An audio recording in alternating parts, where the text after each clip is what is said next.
Israel dalam bahaya.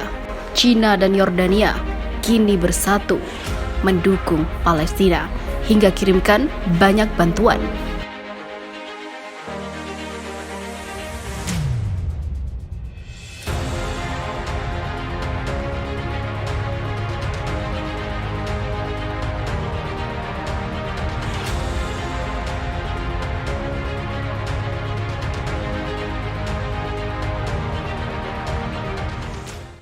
Kementerian Luar Negeri China atau Tiongkok menyatakan keprihatinan yang mendalam atas meningkatnya ketegangan di tepi barat antara Palestina dan Israel. Sejauh ini sudah ada laporan korban jiwa dari pihak Palestina dan juga ratusan luka-luka.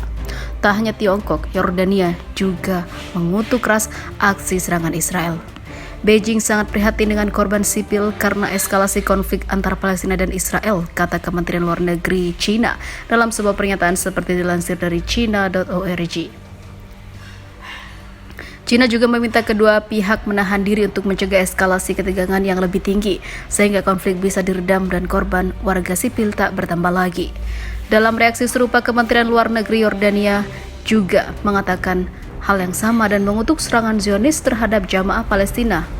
Juru bicara Kementerian Luar Negeri Iran juga mengutuk keras serangan tersebut dan memperingatkan terhadap kelanjutan tindakan brutal oleh pasukan Zionis di tanah pendudukan Palestina seperti laporan Ahluyat Bait News Agency. Seperti diketahui, pasukan Israel telah menyerbu kompleks Masjid Al-Aqsa di tanah pendudukan Palestina dengan petugas medis mengatakan setidaknya ratusan warga Palestina telah terluka dalam kekerasan berikutnya.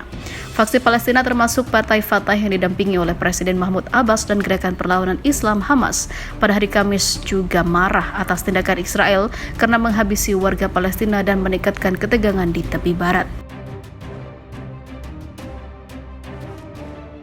Di Gaza, Hamas mengatakan berduka atas 6 warga Palestina yang dihabisi oleh Israel pada Rabu dan Kamis. Hamas menegaskan bahwa tindakan Israel terhadap warga sipil Palestina yang tak berdaya tidak akan menghentikan operasi perlawanan heroik di seluruh Palestina, kata Hamas.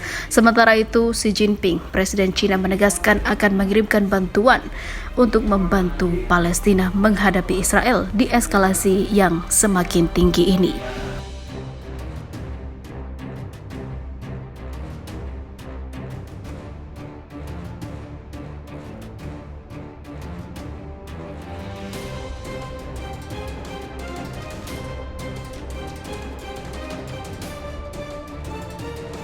Masya Allah, China akhirnya bantu Palestina untuk merdeka dari Israel dengan memberikan bantuan senjata.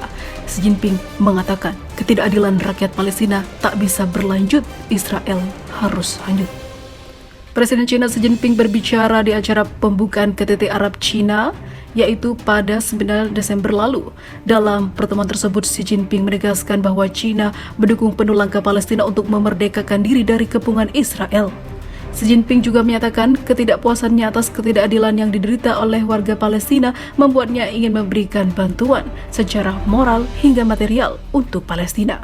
Ia pun menyatakan dengan tegas dukungan dari China agar Palestina bisa menjadi negara merdeka. Tidak mungkin melanjutkan ketidakadilan historis yang diderita oleh warga Palestina, ujar Xi Jinping dikutip pikiranrakyat.com dari EE pada Senin kemarin. Xi meminta agar Palestina diberikan keanggotaan penuh di Perserikatan Bangsa-Bangsa atau PBB. Ia juga menyatakan bahwa Beijing mendukung adanya solusi bagi kedua negara serta pembentukan dari negara Palestina di perbatasan 1967.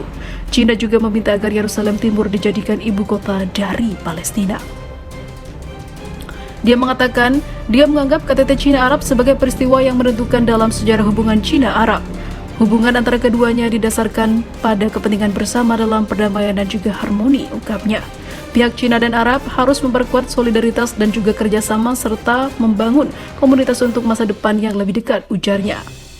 Kami tertarik dengan pihak Arab untuk mengimplementasikan janji bersama seperti memperkuat pembangunan, kesehatan dan juga ketahanan pangan, ucap Xi Jinping menjelaskan.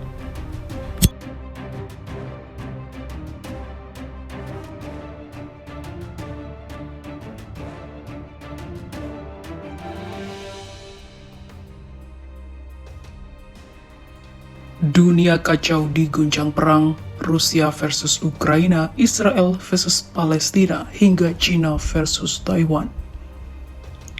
Saat ini beberapa negara tengah berperang. Ketegangan antar negara ini disebabkan oleh berbagai hal seperti wilayah kekuasaan politik, ekonomi, hingga agama. Sebut saja perang yang sedang terjadi adalah antara negara Rusia dan Ukraina. Perang telah memasuki hari ke-162 dan sejauh ini belum ada tanda-tanda mereka selesai, bahkan sejatinya masih bereskalasi. Tak hanya Rusia dan Ukraina, perang itu pun telah memancing keterlibatan berbagai negara seperti Amerika Serikat dan juga NATO. Terlibatnya sejumlah negara itu menimbulkan kekhawatiran akan perang yang meluas dengan senjata pemusnah massal seperti nuklir milik Rusia. Presiden Rusia Vladimir Putin sejatinya membantah bahwa nuklir akan menjadi solusi atas perang tersebut, namun kekhawatiran dunia akan penggunaan senjata tersebut masih sulit dihilangkan.